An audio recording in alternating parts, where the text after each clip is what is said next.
water. Those are the 3 keys of successful turf grass management. Everyone gets a minimum of 3 of these. Okay? And they're not shot glasses, we talked about this. If you have an in-ground sprinkler system, or you drag the hose, and there's nothing wrong with dragging the hose. Now, a little hint, most of y'all use 5/8" hoses. Stage 2 and possibly stage 3 around the corner, folks. You have a very legal time to water. Short window in many situations, especially commercial people. Y'all guys need to get 3/4 inch hoses, commercial grade hoses. Okay, if you want to put water down quick, that 5/8 hose and even smaller 1/2 inch hose, you're wasting your time. You're wasting your time. 3/4 inch hose. The nursery, I think, uses inch bibs out here because they got a lot of plants to put water out here. You will see the difference. If you need to lay down water quick, you need to look into a 3/4 inch hose. Okay. Everybody's homework assignment, a minimum once a year, possibly twice a year, and minimum is when we start putting the water down. But if you don't have a good licensed irrigator doing this for you, you can easily do this with them or do it yourself. Again, the hose that you drag with the sprinkler or the in-ground sprinkler system, we all need to do irrigation efficiency audits. Remember, legally we can start watering at 5 to 7 in the morning. I get up at 4:30 every morning, like a farmer. Most of you guys are asleep or your in-ground sprinkler systems turn on. We changed that from 7-Eleven. Remember 7-Eleven used to be the ice houses here? That's when you go to Las Vegas, 7-Eleven. So we changed that not because we like to gamble like at retirement places like that. Is so what? You can see what's happening out there. That's what the problem was. If there was a geyser or a leak, nobody knew what was happening until you got the water bill. What happened? 7-Eleven's good. 7-Eleven's good. But we all need to know what's happening. We need to be efficient. Means we're watering what we need to water. Drip irrigation should be the custom or the norm when it comes to vegetable production. Maybe your patio or containers, or even retrofitting zones that are strictly landscape beds and taking advantage of one of the SAWS rebates by drip over pop-ups. But on your lawns, we need to put water where the water needs to go. I.e., and y'all see this all the time, 704-SAVE, y'all need to remember that number and utilize it as productive, positive citizens of Bexar County. And we're not watering streets, we're not watering sidewalks, okay?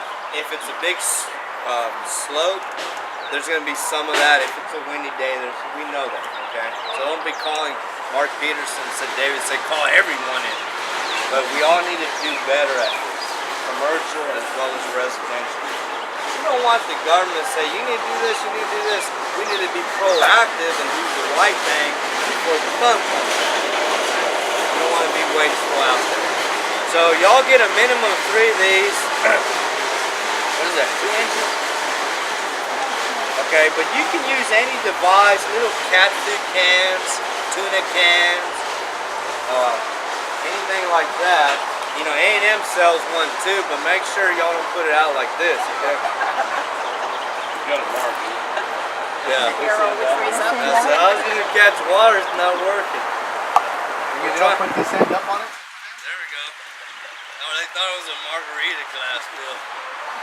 Yeah, I'll be there. Alright.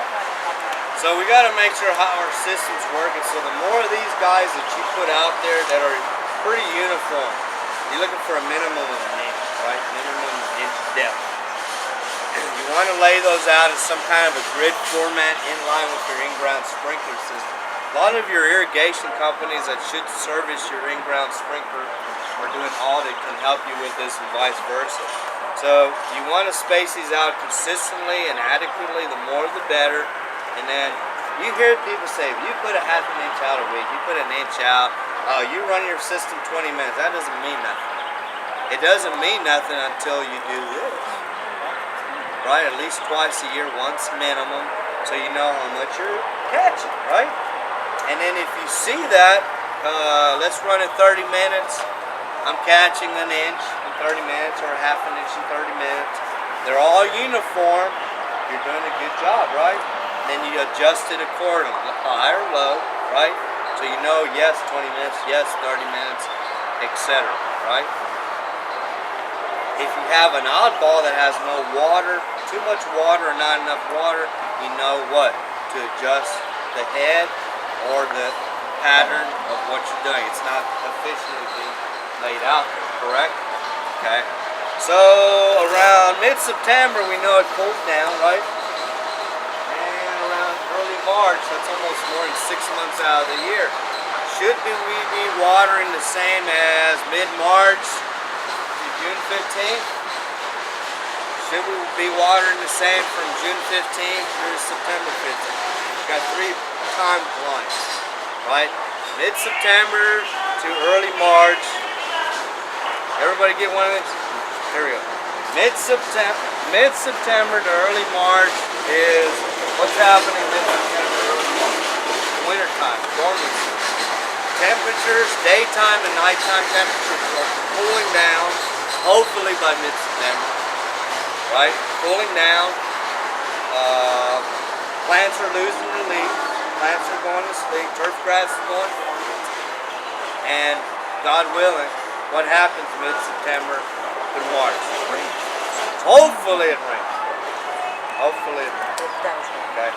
And we saw a lot of problems in 2011, 2009, 2005, 2006 because there's only 2 people, one doing the radio show, Dr. Jerry Parsons and myself. And we have write-ups and Larry Stein. In lieu of significant rainfall is not that little drizzle out. Significant rainfall of those time frames, we need to water a minimum trees, shrubs, everything once every 3 to 4 weeks. Once 3 to 4 weeks. Everything. In lieu of, and y'all saw that. And why did we see that? The following spring, green up 1 out of every 10 trees in our great state of Texas died. That's millions of dollars. Some of them should have died. And we're still seeing tall tale signs of panic. Okay? And we saw, you know, it's a savings account. You do the right thing, you save, you do everything that you're told. You should never be punished if you're doing the right thing. But when you need to spend that money, you've done saved your bank account, water account, you might say, right? Once a month or once every 3 to 4 weeks is not a lot. Okay? So hopefully September to March 1st we do get those deep rains during that time frame. Okay? That's not a lot of water. You might not need to water at all mid-September to March 1st. That's a big chunk of the year, right? But just keep that in mind. March 15th to June 15th depends the crop that you're growing, be it turf grass, be it trees, be it shrubs, be it flower beds. The old traditional extension recommendation used to be 1 inch a week. Just general rule of thumb. Lay down 1 inch a week. Okay? If you have a shadier location, those plants don't have sunlight, they don't have air circulation. So do we really need 1 inch a week more in the shadier areas? Of course not. So can we get away with 3/4 of an inch to 1/2 inch? Hopefully, yes. Yes, you should. Right? What's green to you is green to you, and what's green to you, maybe we can push that instead of 1/2 inch or 1 inch or 3/4 of an inch a week. Maybe we can push that to every 7 to 10 days or every 10 to 14 days, right? Y'all need to make that decision. Y'all need water. What happens to humans if you don't drink water? Your kidneys shut down and you die, right? Okay, you need some water, then maybe we need less water. Y'all need to make that decision. I'm not going to say. That's just the general guidelines of what we recommend. Okay, and of course from mid-June through mid-September, the desert is here. The desert is here. But we've been doing everything correctly in the spring, the winter, and the fall. We're doing good things. We're doing good things, fertilizing, etc. and we can get through the desert easier, you might have to water a little bit more. Or if restrictions are there, we're getting by, right? We gotta survive, right? We still need to brush our teeth, cook our food, and flush the toilets. So hopefully we'll never get that. The key is this thing right here. Knowing your system, using it correctly and efficiently, and knowing how much to lay down. That's the 3 time frame.